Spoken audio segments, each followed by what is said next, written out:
Hello and welcome to a school-mandated episode of Mad Science. I'm your host, Mathias Malpractice, and on today's episode, I will be doing a school-mandated PSA on lab safety. Now, why am I doing a PSA on lab safety? It's because I got caught staring at a cute girl in lab goggles, and I blew up the entire chem room. Forgive me, I guess. The school is going to make me legally say that I am sorry and I regret it, so I am sorry for looking at the cute girl in lab goggles and blowing up the chem room. However, it was totally worth it. She was really, really cute.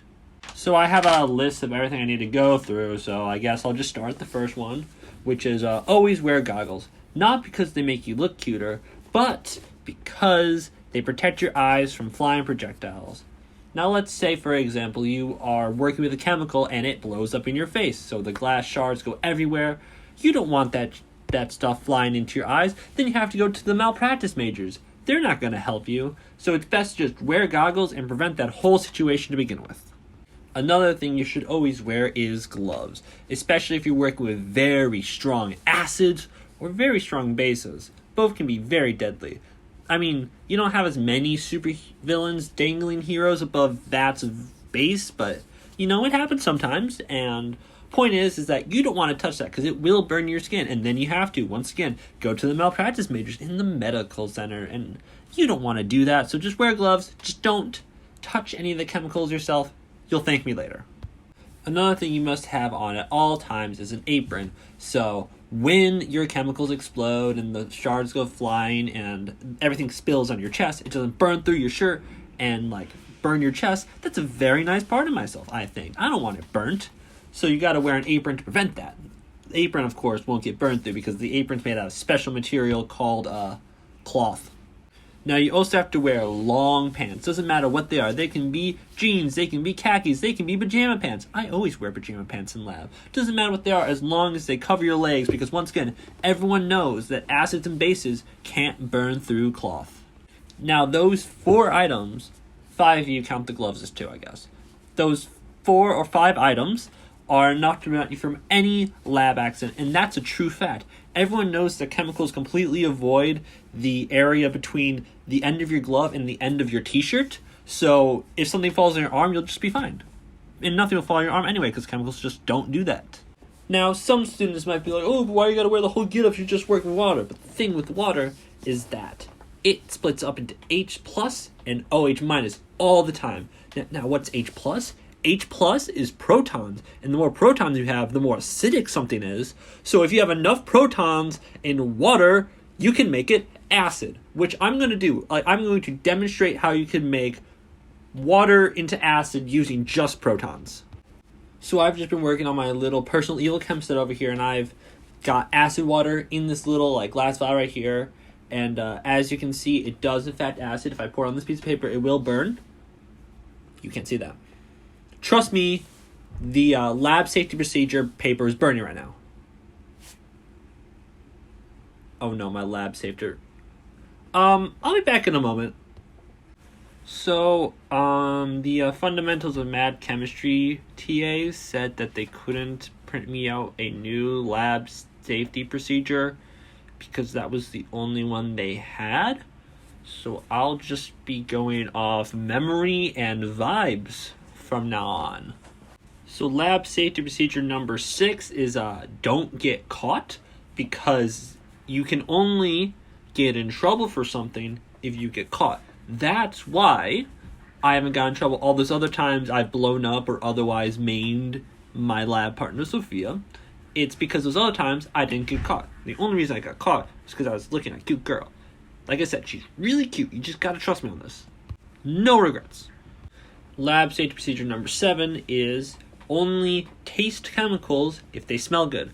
Everyone knows that you can determine what a chemical is by licking it or drinking it or otherwise consuming it, but you should only do this if it smells good, because everyone also knows that the human brain, human nose, has been biologically adapted to know what smells are good and have good non-poisonous things in them, and what smells are bad and will kill you if you eat them. So therefore, if a chemical smells good, you can drink it and you'll be fine. Now, what about odorless chemicals? Well, water's odorless and water is perfectly safe to drink, so therefore any odorless, clear chemical is also safe to drink, and you should drink it at any given point in your life.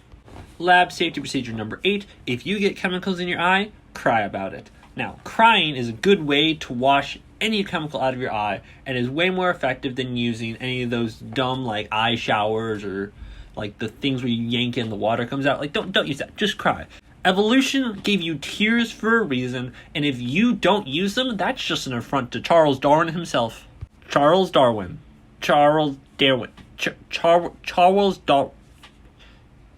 You know who I'm talking about. Lab safety procedure number 9 is after everyone is done with their experiments and they put all their chemicals in the fume hood, you get to go to the fume hood and huff all that up. The fume hood was invented to keep airborne chemicals in place, not for the safety of others, but so you can go and snort up yourself and get all those nice, delicious chemicals in your blood system. Lab safety procedure number 10. If you're going to dispose of a body, don't just use acid. Use acid and heat. Normal acid just kind of gives you chemical burns for a while. It'll cause death eventually, but it'll take a hot second. But if you use acid for a hot second, it'll dispose of the body much quicker, so I recommend that you do this for any time you need to get rid of a body quickly. Lab safety procedure number 11. Broken glass should be thrown at other students. Now, everyone knows that chemicals can't harm you from the top of your glove to the bottom of your t-shirt. But you know what can? Is glass. Because glass isn't a chemical if you think about it enough. So you can throw broken glass at other students and it'll actually hit their arms. And you can therefore do damage to them. It's a great way to have a lot of fun in chem class when the TAs aren't looking. Even if they are looking, you can just throw it at their eyes. I've gone through like 3 TAs that way.